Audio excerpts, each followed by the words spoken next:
বিসমিল্লাহির রহমানির রহিম। আজকের এই জনসভায় উপস্থিত সম্মানিত সভাপতি, মঞ্চে উপস্থিত ধানের শীষের প্রার্থীগণ, দলীয় সহকর্মীবৃন্দ এবং আমার সামনে উপস্থিত যশোর, মাগুরা, ঝিনাইদহ, কুষ্টিয়া, চুয়াডাঙ্গা ও মেহেরপুর থেকে আগত ভাই ও বোনেরা, আসসালামু আলাইকুম। আসসালামু আলাইকুম। ভালো আছেন আপনারা? আলহামদুলিল্লাহ। প্রিয় ভাই বোনেরা, আজ আমরা এখানে সকলে একত্রিত হয়েছি আগামী 12 তারিখে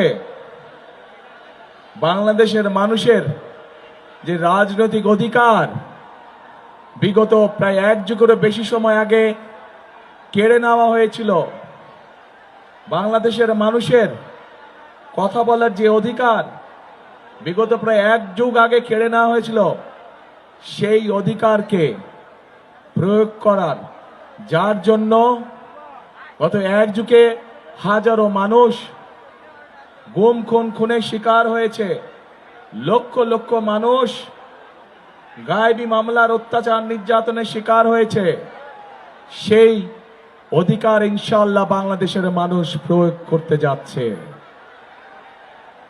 কিন্তু এই অধিকারকে আদায় করার জন্য বহু মানুষকে তার জীবন উৎসর্গ করতে হয়েছে, বহু লক্ষ মানুষ অত্যাচার নির্যাতনের শিকার হয়েছে।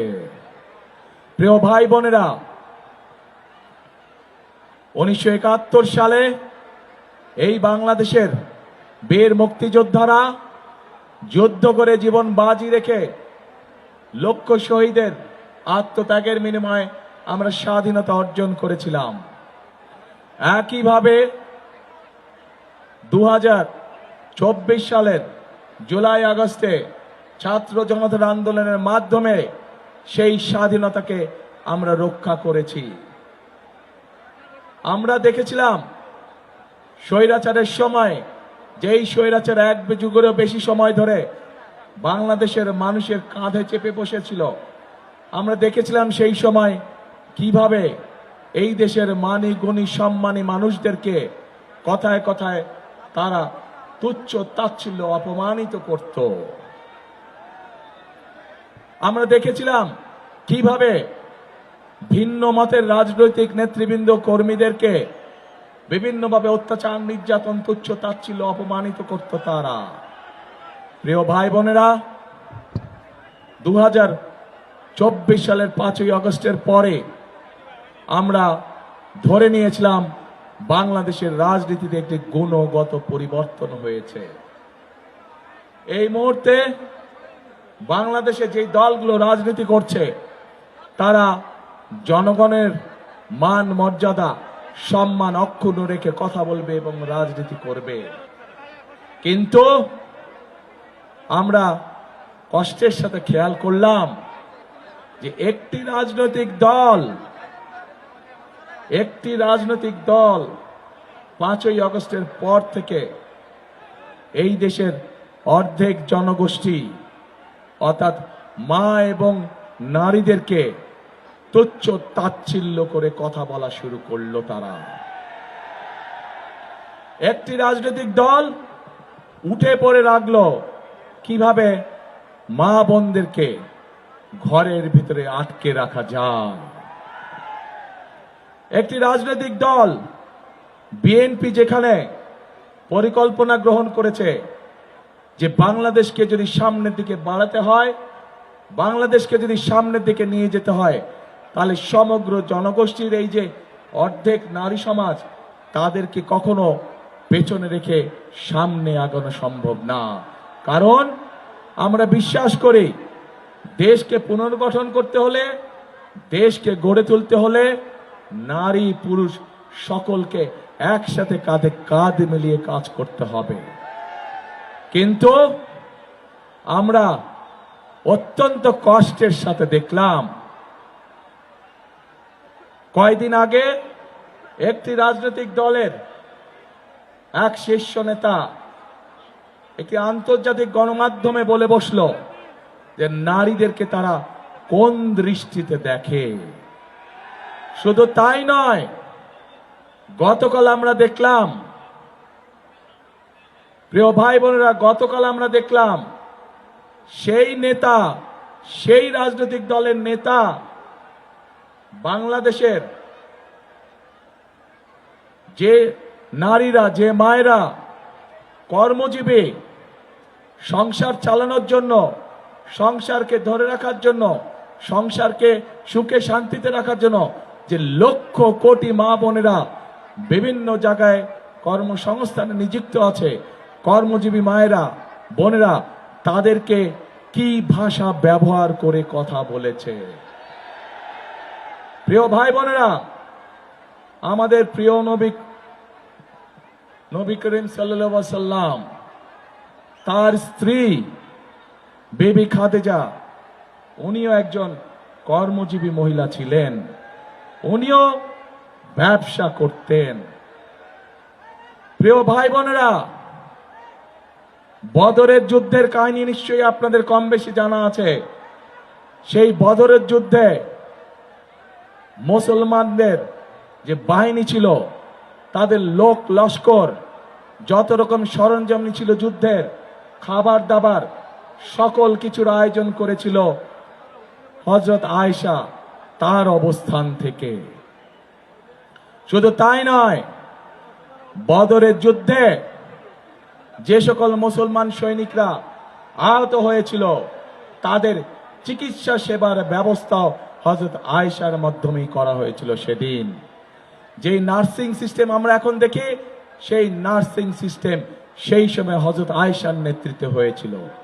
প্রিয় ভাই বোনেরা, আমরা গতকাল দেখেছি এই রাজনৈতিক দলটির এই নেতাটি বাংলাদেশের প্রত্যেকটি কর্মজীবী নারী, কর্মজীবী মা, কর্মজীবী মেয়ে সম্পর্কে অত্যন্ত আপত্তিকর একটি কথা বলেছে। প্রিয় ভাই বোনেরা, যারা নিজেদের দেশের মানুষকে এইভাবে আপত্তিকর বিশ্লেষণ করে, তাদের কাছ থেকে কি বাংলাদেশের জনগণ ভালো কিছু আশা করতে পারে? তাদের কাছ থেকে ভালো কিছু আশা করা সম্ভব নয়। শুধু তাই নয়, প্রিয় ভাই বোনেরা, এই আপত্তিকর কথা বলার পরে যখন তারা দেখল বাংলাদেশের সকল মানুষ তীব্র প্রতিক্রিয়া প্রদর্শন করেছে, তখন তারা বলল যে তাদের অ্যাকাউন্ট বলে হ্যাক হয়ে গিয়েছিল। কিন্তু আমরা দেখেছি বিশেষজ্ঞরা বলছে এইটা সম্পূর্ণ মিথ্যে কথা, অ্যাকাউন্ট হ্যাক হতে পারে না। কারণ সেই বক্তব্য দেবার পরেও তারা আরো অনেক বক্তব্য দিয়েছে, অ্যাকাউন্ট হ্যাক হয়নি। অর্থাৎ কি দাঁড়ালো যে তারা সমগ্র জাতির সামনে জ্যান্ত ভাবে নিজেদেরকে রক্ষা করার জন্য মিথ্যে কথা বলছে।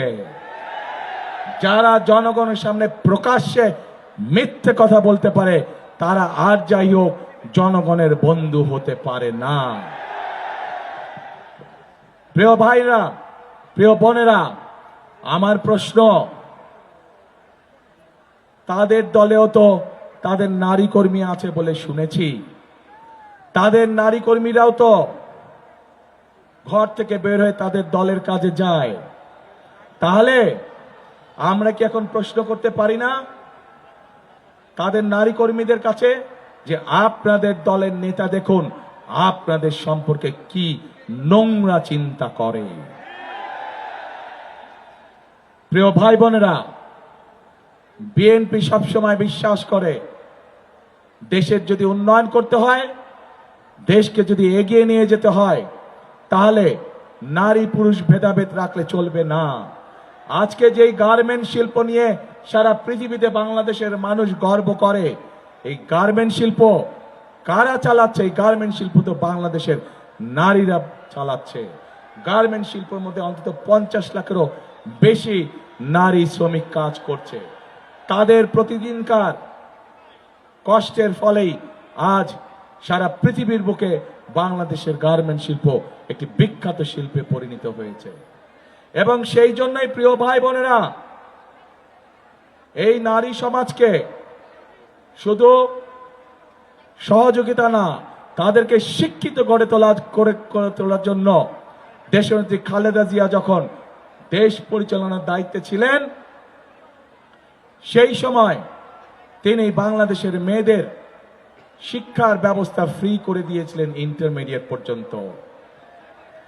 আজ দেশনেত্রী খালেদা জিয়ার দল হিসাবে আমরা সিদ্ধান্ত গ্রহণ করেছি যে ইনশাআল্লাহ 12 তারিখের নির্বাচনে আপনাদের সমর্থনে, আল্লাহর রহমতে বিএনপি তথা ধানের শীষ সরকার গঠনে সক্ষম হলে আমরা বাংলাদেশের সকল মায়েদের কাছে, সকল গৃহিণীদের কাছে ঘরে ঘরে আমরা ফ্যামিলি কার্ড পৌঁছে দিব।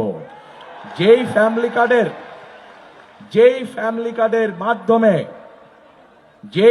কার্ডের মাধ্যমে বাংলাদেশের প্রত্যেকটি পরিবারের গৃহিণী বা মা সরকারের পক্ষ থেকে প্রতি মাসে ন্যূনতম একটি সুযোগ বা সুবিধা পাবে। প্রিয় ভাই বোনেরা, কারণ আমরা বিশ্বাস করি যে আজকে পুরুষের পাশাপাশি যদি নারীরা স্বাবলম্বী হতে পারে অর্থনৈতিকভাবে, তাহলেই একমাত্র আমাদের এই বাংলাদেশকে এগিয়ে নিয়ে যাওয়া সম্ভব। অন্যথায় কোনোভাবে দেশকে এগিয়ে নিয়ে যাওয়া সম্ভব না। সেজন্যই আমরা বাংলাদেশের অর্ধেক জনগোষ্ঠীকে পেছনে রেখে আমরা আশা কোনোভাবেই করতে পারি না যে বাংলাদেশ উন্নতি করবে। বাংলাদেশ তখনই উন্নতি করবে যখন নারী পুরুষ কাঁধে কাঁধ মিলিয়ে একসাথে আমরা ইনশাল্লাহ কাজ করতে পারবো। প্রিয় ভাই বোনেরা, আজকে আমরা খেয়াল করলে দেখতে পাচ্ছি যে বিগত স্বৈরাচারের সময় যেভাবে এই দেশের মানুষের ভোটের অধিকারকে কেড়ে নেওয়া হয়েছিল, যেভাবে আমিডামি নির্বাচন করা হয়েছিল, যেভাবে নিশিরাতে নির্বাচন করা হয়েছিল, ওই যেই দলটির কথা বললাম, যারা নিজের দেশের সন্তানদেরকে, নিজের দেশের নারীদেরকে ঘরে আটকে রাখতে চায়, এরা এখন ষড়যন্ত্র শুরু করেছে কিভাবে নির্বাচনকে বাধাগ্রস্ত করা যায়। এরা এখন তাদের লোকজনকে মা বোনদের কাছে পাঠাচ্ছে এনআইডি নাম্বার নেওয়ার জন্য, বিকাশ নাম্বার নেওয়ার জন্য। এই খবর আছে আপনাদের কাছে? কাজেই তারা বলে সৎ লোকের শাসন কায়েম করবে। আরে ভাই, আপনাদের এই প্রস্তাবটাই তো সবচেয়ে বড় অসৎ প্রস্তাব। আপনারা অসৎ প্রস্তাব দিয়ে কাজ শুরু করে কিভাবে আপনারা মনে করেন যে আপনারা সৎ লোকের শাসন কায়েম করবেন? আপনারা সমগ্র জাতির সামনে মিথ্যে কথা বলেন যে আপনাদের অ্যাকাউন্ট হ্যাক হয়ে গিয়েছিল। বিশেষজ্ঞরা প্রমাণ করেছে আপনাদের অ্যাকাউন্ট কোনো হ্যাক ম্যাক কিচ্ছু হয় নাই। বাঁচার জন্য এখন আপনারা মিথ্যে কথা বলছেন। যারা নির্বাচনের আগে জনগণের সাথে মিথ্যে কথা বলতে পারে, তারা নির্বাচনের পরে কি পরিমাণ মিথ্যে কথা বলতে পারে, এটি আমাদের সহজেই বোধগম্য। প্রিয় ভাই বোনেরা, আজকে নির্বাচনকে বিতর্কিত করার জন্য, বাধাগ্রস্ত করার জন্য এরা উঠে পড়ে লেগেছে। সেই জন্য আজকে এখানে লাখো জনতার উপস্থিতিতে আপনাদেরকে এবং আপনাদের মাধ্যমে সকল মা বোন এবং সকল ভাই বোনদেরকে, আপনাদেরকে এবং আপনাদের মাধ্যমে আপনাদের এলাকার সকল মানুষের কাছে আমি একটি আহ্বান জানাতে চাই।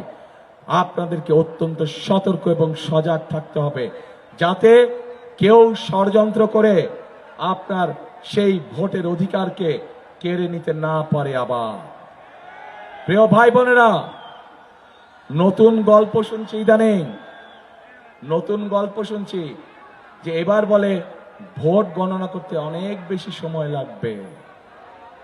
প্রিয় ভাই বোনেরা, এই দেশের মানুষ হয়তো গত এক যুগ ভোট দিতে পারেনি, কিন্তু ভোট দেওয়ার যে অভিজ্ঞতা তাদের নাই তা না। 91 সালে ভোট দিয়েছে, 96 সালে ভোট দিয়েছে, 2001 সালে ভোট দিয়েছে। ভোট গণনা করতে কেমন সময় লাগে বাংলাদেশের মানুষের সেই ধারণা আছে। কাজেই যদি কেউ ভোট গণনা করতে দেরি হবে, এই উসিলা দিয়ে যদি কেউ কোনো সুযোগ নিতে চায়, প্রিয় ভাই বোনেরা, আপনাদেরকে তা প্রতিরোধ করতে হবে। পারবেন ইনশাআল্লাহ। প্রিয় ভাই বোনেরা, আমি আগেই বলেছি, আমরা রাজনীতি করি, বিএনপি রাজনীতি করে এই দেশের মাটির জন্য, এই দেশের মানুষের জন্য, এবং সেই জন্যই বিএনপি বাংলাদেশের মানুষের সমর্থনে আল্লাহর রহমতে যতবার সরকার গঠন করেছে, প্রত্যেক সময় বিএনপি চেষ্টা করেছে এমন কাজ করতে যেই কাজগুলোর মাধ্যমে এই এলাকার মানুষের উন্নয়ন হয়। স্কুল কলেজ তৈরি করা, রাস্তাঘাট তৈরি করা সহ কর্মসংস্থানের ব্যবস্থা করা। কিন্তু আমরা বিগত 15 বছর দেখেছি, বিগত 15 বছর আমরা দেখেছি কিভাবে দেশের মানুষকে তার এলাকার উন্নয়ন থেকে বঞ্চিত করা হয়েছে। প্রিয় ভাই বোনেরা, আজকে এই বৃহৎ অঞ্চল, এখানকার কৃষক ভাইদের জন্য সবচেয়ে বড় অন্যতম একটি সমস্যা হচ্ছে বিভিন্ন খাল ছিল, বিভিন্ন বিল ছিল, যেগুলা বন্ধ হয়ে গিয়েছে।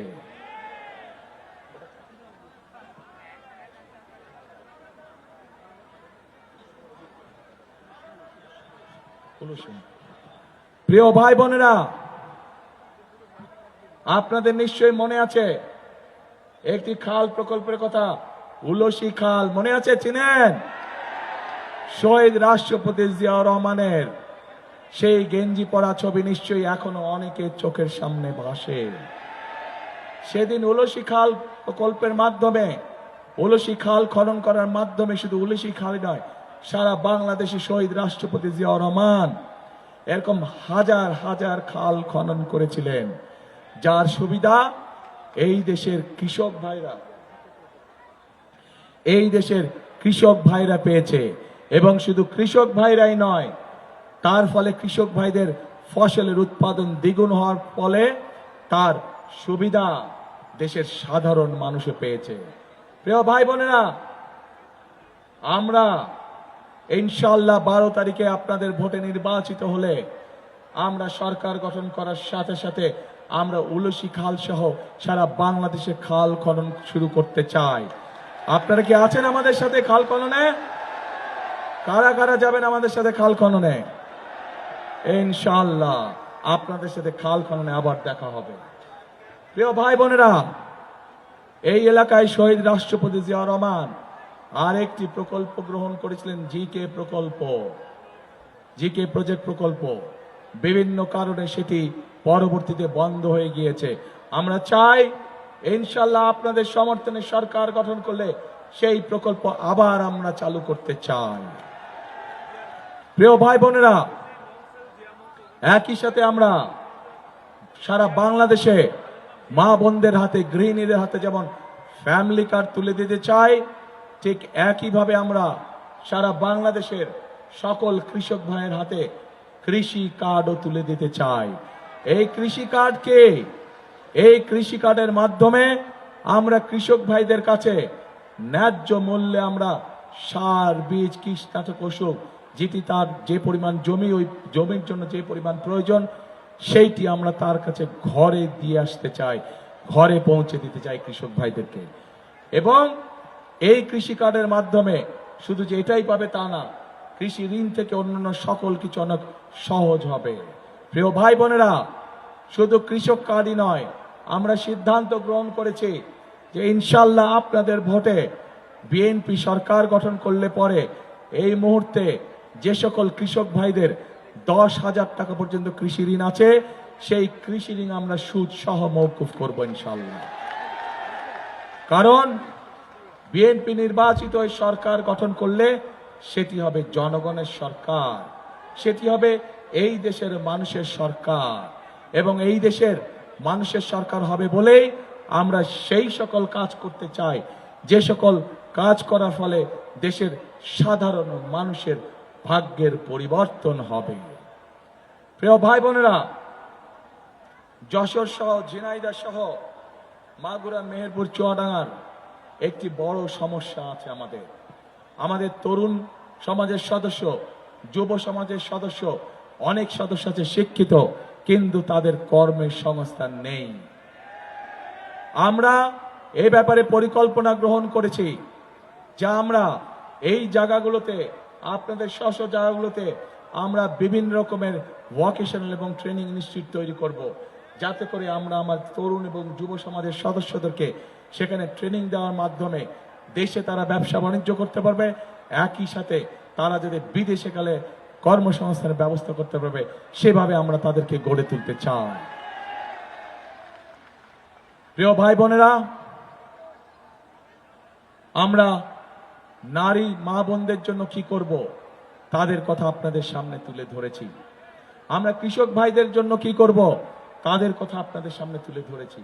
আমরা আমাদের যুব সমাজের বা তরুণ সমাজের সদস্যদের কিভাবে কর্মসংস্থানের ব্যবস্থা করব, আইটি পার্ক নির্মাণ সহ, আইটিতে ট্রেনিং বৃদ্ধি করা সহ বিভিন্ন ভোকেশনাল ইনস্টিটিউট স্থাপন করার মাধ্যমে সেটি আপনাদের সামনে তুলে ধরেছি। এখন আমি আরেক শ্রেণীর মানুষ নিয়ে আপনাদের সামনে বলতে চাই। প্রিয় ভাই বোনেরা, আমাদের সমাজে এক শ্রেণীর মানুষ আছেন যারা অত্যন্ত সম্মানী মানুষ। এই মানুষগুলো আমাদের জীবন থেকে মৃত্যু পর্যন্ত তারা আমাদের সাথে সম্পর্কিত। জীবনে চলার বাঁকে বিভিন্ন সময় তারা আমাদেরকে বিভিন্ন উপদেশ দিয়ে থাকেন বিপদে আপদে। এই মানুষগুলো হচ্ছেন আমাদের মসজিদ মাদ্রাসার খতিব, ইমাম, মুয়াজ্জিম সাহেব এবং একই সাথে ভিন্ন ধর্ম যারা আছে তাদের যে ধর্মগুরু যারা আছেন সেই মানুষগুলো। আমরা সিদ্ধান্ত গ্রহণ করেছি আপনাদের ভোটে ইনশাআল্লাহ 12 তারিখে আপনাদের ভোটে নির্বাচিত হলে পরে এই মানুষগুলোকে আমরা ধীরে ধীরে সরকারের পক্ষ থেকে সম্মানের ব্যবস্থা করব, যেন তারা একটি সম্মানজনক অবস্থায় জীবন যাপন করতে পারেন। প্রিয় ভাই বোনেরা, এই বাংলাদেশে 1971 সালে স্বাধীনতা যুদ্ধ হয়েছে। বিভিন্ন সময়ে আন্দোলন, গণতন্ত্র পুনরুদ্ধারের জন্য আন্দোলন সংগ্রাম হয়েছে। 2024 সালের জুলাই আগস্ট মাসে আন্দোলন হয়েছে স্বাধীনতা রক্ষা করার জন্য।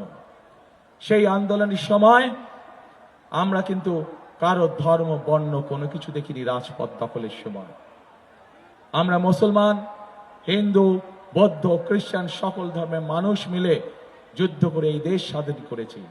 আমরা মুসলমান, হিন্দু, বৌদ্ধ, খ্রিস্টান সকল মানুষ মিলে স্বৈরাচারের বিরুদ্ধে আন্দোলনকে সফল করেছি। প্রিয় ভাই বোনেরা, আমরা বিএনপি, আমরা মুসলমান, হিন্দু, বৌদ্ধ, খ্রিস্টান সকল ধর্মের মানুষকে সাথে নিয়ে আগামী দিনে শান্তিতে বসবাস করতে চাই এবং আমরা সকলকে সাথে নিয়ে এই দেশকে সুন্দরভাবে গড়ে তুলতে চাই। এবং সেজন্যই যদি এই দেশকে সুন্দরভাবে গড়ে তুলতে হয়, তাহলে প্রিয় ভাই বোনেরা, এই দেশের যারা মালিক, অর্থাৎ আমরা যারা বিএনপি করে আমরা মনে প্রাণে বিশ্বাস করি আমাদের সকল ক্ষমতার উৎস হচ্ছে জনগণ। এই দেশের মালিক কারা? কি ভাই, কারা? জনগণ। কাজেই মালিক যেহেতু জনগণ, কাজেই জনগণের যদি সমর্থন আমাদের পাশে থাকে, জনগণের যদি সমর্থন আমাদের সাথে থাকে, তাহলে আমরা আমাদের কাঙ্ক্ষিত বাংলাদেশ গড়ে তুলতে সক্ষম হব ইনশাআল্লাহ। প্রিয় ভাই বোনেরা, জনগণের সমর্থন হচ্ছে একটি রাজনৈতিক দলের জন্য সবচেয়ে বড় শক্তি। কাজেই আমরা বিশ্বাস করি জনগণের শক্তিতে এবং আমরা বাধ্য থাকি জনগণের কাছে জবাবদিহি করতে। এবং সেই জন্যই আমরা সকল সময় বলে থাকি জনগণই আমাদের সকল ক্ষমতার উৎস। প্রিয় ভাই বোনেরা, আমি এতক্ষণ বক্তব্যে আপনাদের সামনে আমাদের দলের কিভাবে আমরা দেশকে পুনর্গঠন করতে চাই, কিভাবে সামনের দিকে দেশকে এগিয়ে নিতে চাই, সেই কথাগুলো আপনাদের সামনে তুলে ধরলাম। এখানে যশোর জেলায় যেহেতু অনুষ্ঠানটি অনুষ্ঠিত হচ্ছে, যশোর জেলায় একটি খুব সুন্দর শিল্প আছে। সেই শিল্পটি হচ্ছে ফুল চাষ। এখানে বহু মানুষ আছেন যারা এই ফুল চাষের সাথে জড়িত। প্রিয় ভাই বোনেরা, এই ফুলকে আমরা দেশের সীমানার ভেতরে শুধু রাখতে চাই না, আমরা চাই সেভাবে এই শিল্পকে গড়ে তুলতে, যাতে করে এই শিল্প ইনশাল্লাহ আগামী দিনে গার্মেন্টসের জামা কাপড় যেমন এক্সপোর্ট হয়, আমরা এই ফুল শিল্পকেও পৃথিবীর অন্য দেশে এক্সপোর্ট করতে চায়।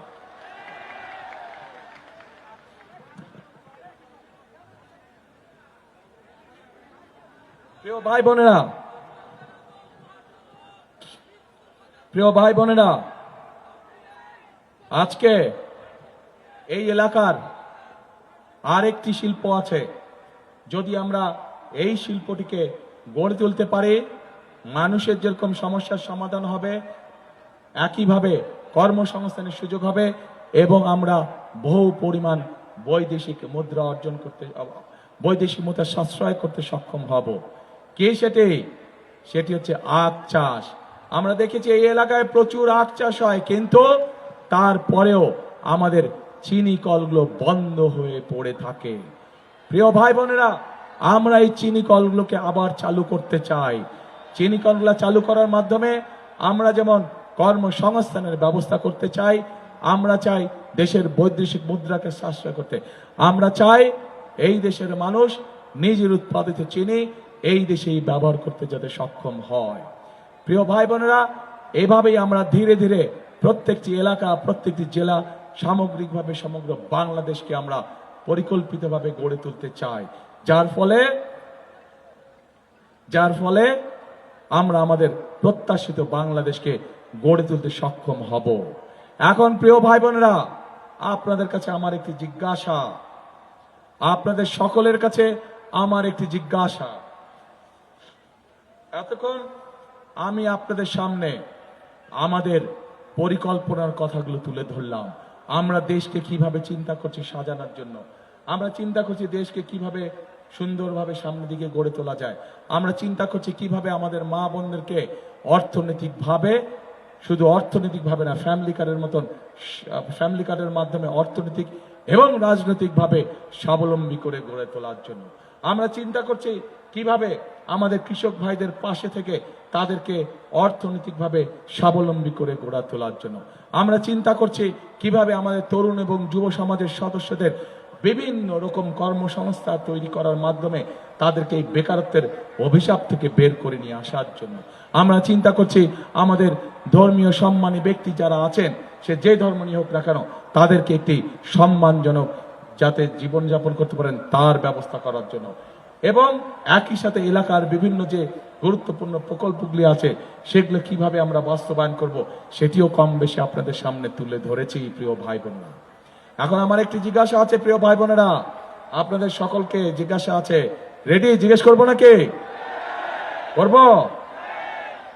এতক্ষণ তো আমি আমার পরিকল্পনার কথা বললাম, কিন্তু এই যে এখানে 22 জন দাঁড়ান তো, আপনারা একটু 22 জন শুধু প্রার্থী যারা তারা দাঁড়াবেন, একটু ধানের শীষটা উঁচু করে দাঁড়াবেন। এই যে 22 জন,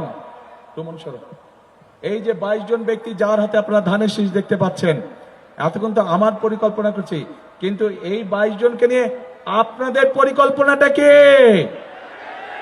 আপনাদের পরিকল্পনা কে? কে আপনাদের পরিকল্পনা? ধানের শীষ না ধানের শীষ দিয়ে জেতানো এদেরকে? ধানের শীষ দিয়ে জেতানো। ধন্যবাদ। বসেন। এদের হাতে আমরা ধানের শীষ তুলে দিয়েছি। 12 তারিখ পর্যন্ত আপনারা এই 22 জনকে খেয়াল রাখবেন। ইনশাল্লাহ 12 তারিখে জিতলে বলে 13 তারিখ থেকে এরা খেয়াল রাখবে আপনার এলাকার উন্নয়ন, এরা খেয়াল রাখবে আপনার সমস্যার সবকিছু, ইনশাল্লাহ।